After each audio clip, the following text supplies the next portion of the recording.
Okay students, last video में हम लोग डिस्कस कर चुके हैं केल्विन बेंसन साइकिल। हम लोग फोटोसिंथेसिस रिएक्शन को स्टडी कर रहे थे। लाइट रिएक्शन कंप्लीट हो गई थी। डार्क रिएक्शन वाला पार्ट जो है वो अपना रनिंग में था। डार्क रिएक्शन के अंदर हमने first cycle kelvin Benson cycle जो है वो कंप्लीट स्टडी कर लिया था। आज हम बात कर रहे हैं आपके हैच एंड स्लैक साइकिल और C4 साइकिल। ठीक है, C4 साइकिल क्यों कहा जाता है और हैच एंड स्लैक साइकिल क्यों कहा जाता है, तो इसके बारे में बात करते हैं। इससे पहले मैं आपको कुछ अदर इंफॉर्मेशन जो है वो इससे रिलेटेड जो है वो बताना चाहता हूं। सबसे पहले एक साइंटिस्ट आते हैं कैप्रिलॉव।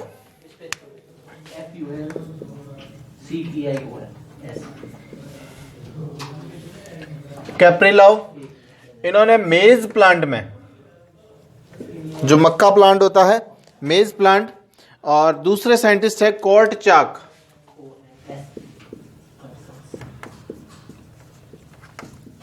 इन्होंने पीप प्लांट पर, सॉरी, शुगर केन प्लांट पर,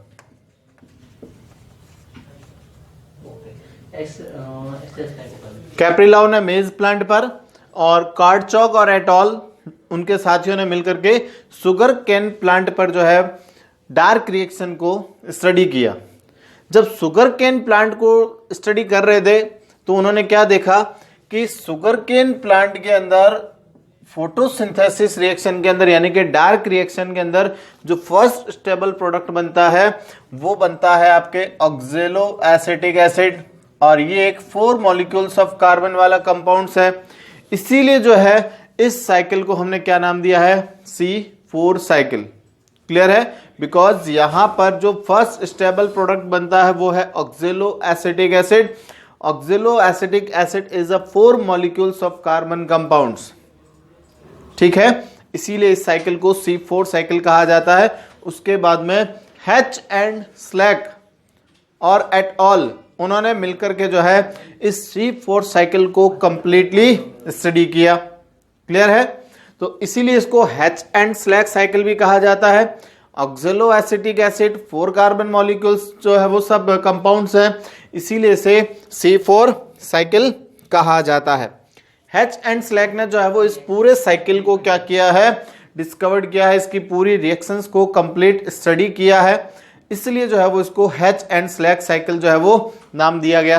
तो बात करते हैं कि ये हैच एंड स्लैक साइकिल किस तरह से कंप्लीट होता है। देखिए, हैच एंड स्लैक साइकिल जो है वो आपको मिलेगा जीरोफाइटिक प्लांट में। जो जीरोफाइटिक प्लांट होते हैं, यानी कि जो मरुस्थलीय पौधे होते हैं, जो जल की कमी और अत्यधिक ताप वाली परिस्थितियों का सामना करते हैं, उन परिस्थितियों में उगने वाले पादपों के अंदर C4 साइकिल जो है वो प्रेजेंट होता है। C4 साइकिल वाले प्लांट के अंदर या फिर जीरोफाइटिक प्लांट के अंदर क्रेंज एनाटॉमी प्रेजेंट होती है। क्रेंज एनाटॉमी यानी कि क्रेंज शारीरिकी जो है वो इनके अंदर पाई जाती है। क्या है क्रेंज शारीरिकी? देखिए, इन पादपों के अंदर, यानी कि जो C4 प्लांट्स कहते हैं जिन्हें, इन पादपों के अंदर 2 प्रकार की कोशिकाएं पाई जाती है। 2 टाइप सेल्स प्रेजेंट होती है। फर्स्ट आपके सेल होती है मीजोफिल सेल्स, यानी कि पर्ण मध्योतक कोशिकाएं।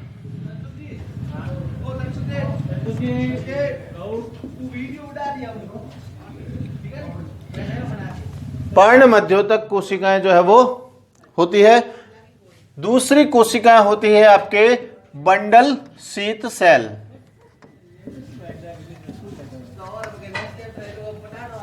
यानी कि पूल आच्छद कोशिकाएं।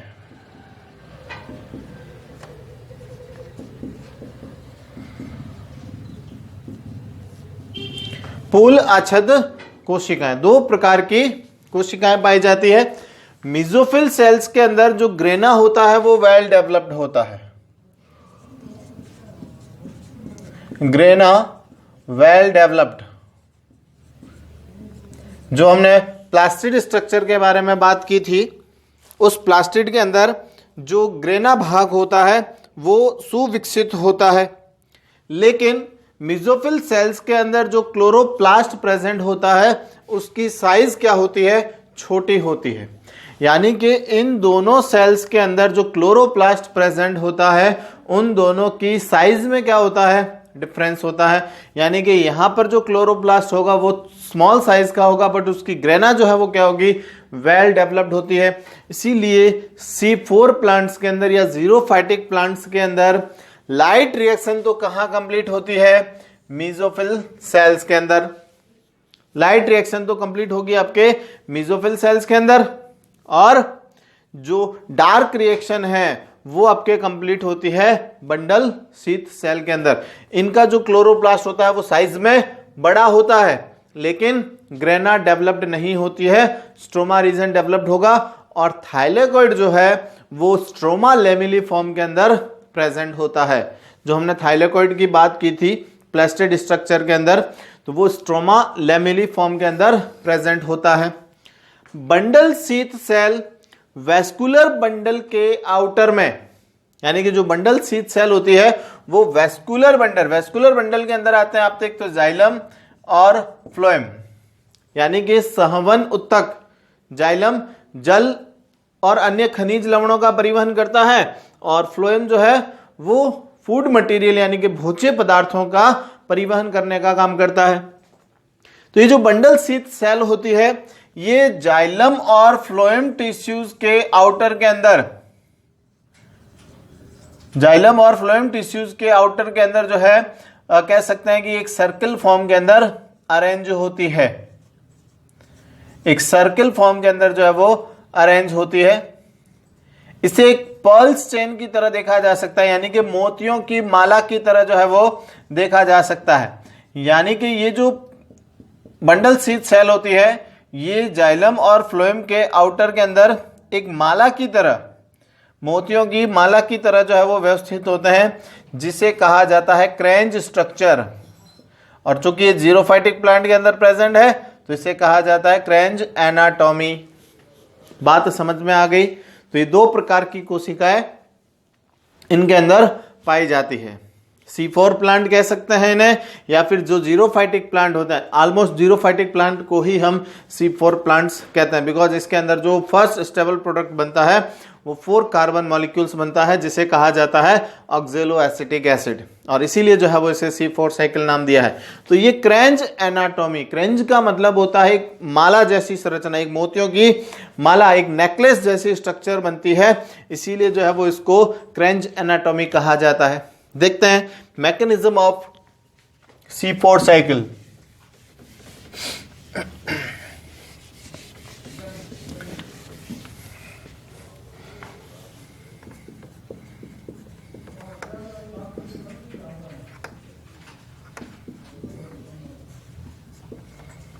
मैकेनिज्म ऑफ C4 साइकिल, यानी कि C4 साइकिल का मैकेनिज्म किस तरह से कंप्लीट होता है।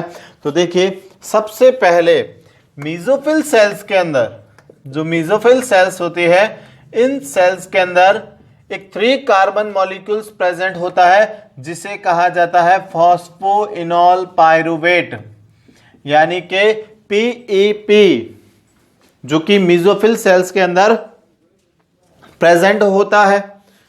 नाम क्या है इसका, फॉस्फोइनोल पाइरुवेट।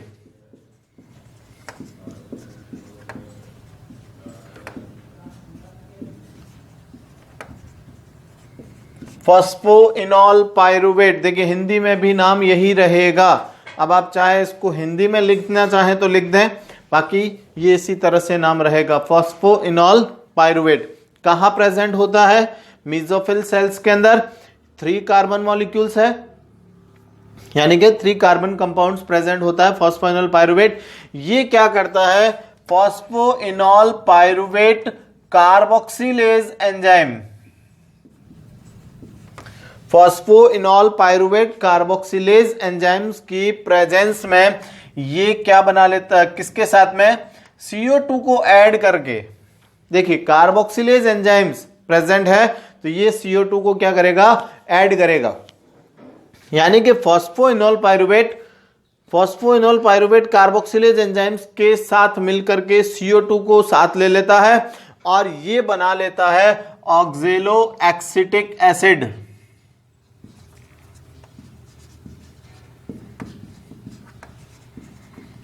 ऑक्जेलो एसिटिक एसिड यानी कि ये एक 4 कार्बन मॉलिक्यूल्स होता है और ये इस साइकिल का फर्स्ट स्टेबल प्रोडक्ट होता है, इसीलिए इसको बोला जाता है C4 साइकिल। और इसके अंदर नंबर ऑफ कार्बन्स होंगे आपके 4। क्लियर हो गई बात। ऑक्जेलो एसिटिक एसिड NADPH2 यूज करके NADPH2 यूज करके ये क्या बना लेगा, आपके मैलेट बना लेगा, या फिर कह सकते हैं मैलिक एसिड बनाएगा। मैलिक एसिड जो है वो क्या बना लेगा, मैलेट बना लेगा। एक ही बात है, इसको कैसे भी लिख सकते हैं। तो ऑक्जेलो एसिटिक एसिड जो है वो बनाता है malic acid, malic acid convert हो जाता है मैलेट में। क्लियर हो गई बात। ये मैलेट देखिए अभी तक की जो प्रोसेस है वो कहां कंप्लीट हो रही थी, मेसोफिल सेल्स के अंदर। ये मैलेट कहां चला जाएगा, बंडल शीथ सेल के अंदर। जो बंडल शीथ सेल्स होती है वहां पर एंटर करेगा और क्या करेगा, डी कार्बोक्सिलेशन प्रोसेस करेगा, यानी कि एक एंजाइम्स काम में आएगा, डी कार्बोक्सिलेज एंजाइम्स। इस डी कार्बोक्सिलेज एंजाइम्स की प्रेजेंस में मैलेट से CO2 मॉलिक्यूल्स बाहर निकल जाएंगे। अब ये प्रोसेस जो है वो कहां पर हो रहा है, बंडल शीथ सेल के अंदर, यानी कि जो पूल अच्छद कोशिकाएं होती है वहां पर संपन्न होता है। बंडल शीथ सेल के अंदर CO2 मुक्त हो जाएगी, मैलेट कन्वर्ट हो जाएगा पाइरुवेट के अंदर। देखिए 4 कार्बन मॉलिक्यूल्स है, oxaloacetic acid 4 carbon molecules, malate भी 4 कार्बन मॉलिक्यूल्स। CO2 बाहर निकल गया, यानी कि 1 कार्बन मॉलिक्यूल्स बाहर निकल गया, यहां बच गए आपके 3 कार्बन मॉलिक्यूल्स। पाइरुवेट फिर से एंटर करेगा आपके मेसोफिल सेल्स के अंदर, जहां पर ये ATP यूज करके, यानी कि ATP के साथ बाउंड होकर के ये क्या बना लेता है, आपके pyruvic phosphoenol pyruvate. Phosphoenol pyruvate बना लेता है, जो कि फिर से CO2 को एब्जॉर्ब करने के लिए, फिर से CO2 को रिसीव करने के लिए साइकिल के अंदर एंटर कर जाता है। लेकिन यहां पर जो CO2 मॉलिक्यूल्स रिसीव हुए हैं, जो रिलीज हुए हैं, सॉरी, जो CO2 मॉलिक्यूल्स रिलीज हुए हैं, ये आपके एंटर कर जाएंगे kelvin Benson cycle. Kelvin Benson cycle क्या काम करता है, CO2 मॉलिक्यूल्स का रिडक्शन करता है ग्लूकोज मॉलिक्यूल्स के अंदर, यानी कि CO2 मॉलिक्यूल्स से बनेगा आपके क्या, ग्लूकोज मॉलिक्यूल्स। ठीक है, यानी कि हेक्सोस शुगर फॉर्मेशन हो जाएगा। तो ये जो प्रोसेस है वो होगा आपके केल्विन बेंसन और C3 साइकिल के अंदर, यानी कि CO2 को क्या किया जाता है, पहले एब्जॉर्ब किया जाता है और उसे फिर C3 साइकिल के अंदर एंटर करवाने के लिए भेज दिया जाता है। तो इस तरह से जो है वो ये C4 साइकिल जो है वो कंप्लीट होता है। और जिन प्लांट के अंदर ये साइकिल प्रेजेंट होता है उन्हें C4 प्लांट्स कहा जाता है। क्लियर हो गई होगी बात आपको। ये एक डायग्राम के थ्रू देखिए, यहां मैंने 2 सेल्स बना रखी है, फर्स्ट मेसोफिल सेल्स और second bundle sheath cell. Mesophyll cells के अंदर ये प्रेजेंट है आपके फॉस्फोइनोल पाइरुवेट, जो कि 3 कार्बन मॉलिक्यूल्स होता है।